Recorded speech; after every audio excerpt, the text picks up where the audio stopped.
रूस और यूक्रेन के बीच युद्ध और भी ज्यादा भीषण होता जा रहा है। हर गुजरते दिन के साथ रूसी हमले और भी ज्यादा आक्रामक होते जा रहे हैं। और आज की बड़ी खबर आपको दे दें, खेरसों एयरफील्ड पर रूस की ओर से हमला किया गया है। रूस के कब्जे में है खेरसों एयरफील्ड।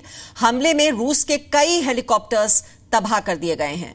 रूसी सेना ने किया था एयरफील्ड पर कब्जा। तो ये खेरसों का एयरफील्ड और उसी पर हमला किया गया है। रूसी सेना की ओर से रूस के कब्जे में है खेरसों एयरफील्ड और इस हमले में बताया जा रहा है रूस के कई हेलीकॉप्टर्स तबाह कर दिए गए हैं। ये यूक्रेन सेना की ओर से दावा किया जा रहा है कि जो हमला रूसी सेना की ओर से किया गया खेरसों एयरफील्ड पर, कई हेलीकॉप्टर्स रूस के तबाह कर दिए गए हैं। तो लगातार जो रूसी सेना के जो हमले हैं तेज होते जा रहे हैं, लेकिन पलटवार यूक्रेनी सेना की ओर से भी लगातार किया जा रहा है। और खेरसों ये वो इलाका है जिसको पूरी तरह से घेर लिया था और दावा भी किया जा रहा था रूस की ओर से तो कि उसने इस पर कब्जा कर लिया है।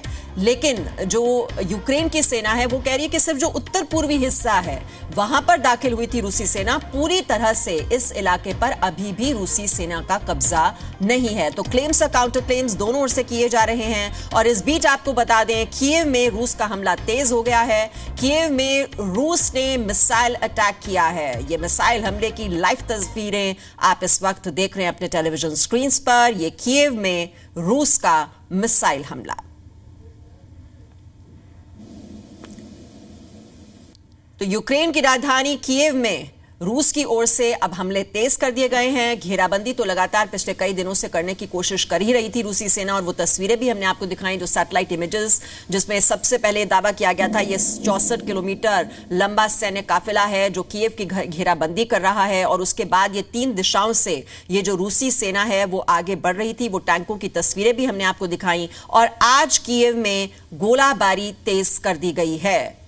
रूस का हमला तेज कर दिया गया है। कीव में ये मिसाइल अटैक की तस्वीरें हम आपको दिखा रहे हैं। और वहीं से देखिए हमारे संवाददाता अनस की रिपोर्ट। रूस के यूक्रेन पर हमले का आज 21वां रोज़ है और आज जो है कैपिटल सिटी कीव के अंदर, दारुल हुकूमत कीव के अंदर एक कर्फ्यू है जो कि 35 घंटे तक जारी रहेगा। ये पहला मौका है 3 हफ्ते के बाद के जब से रशियन इन्वेजन हुई तब से अब तक ये पहला मौका है कि इतना लंबा कर्फ्यू लगाया गया है। इससे पहले हमने जब रशियन इन्वेजन हुई थी 24 तारीख को, तो उसके साथ ही फिर हमने देखा था कि कीव शहर में 2 रोज़ का एक वीकेंड कर्फ्यू लगाया गया था। साथ साथ यहाँ ये बताना भी ज़रूरी है कि जो 3 प्राइम मिनिस्टर्स आए थे उन्होंने एक्सप्रेस की थी सॉलिडारिटी, एक शो ऑफ सपोर्ट किया था और यूक्रेनियन प्रेसिडेंट के साथ।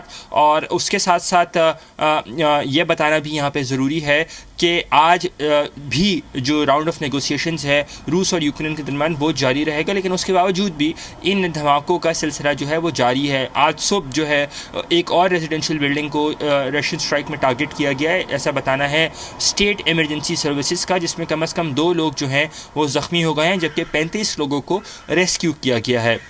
साथ साथ जो कर्फ्यू का समा है वो उसकी रीज़न नहीं बताई गई है, लेकिन कर्फ्यू में ऐसा बताया जाता है कि सिर्फ arm forces, emergency essential services को ही अलाउ किया गया है। और मेंबर्स ऑफ द प्रेस को भी कहा गया है, सहाफ़ियों को भी कहा गया है कि वो बाहर ना निकलें।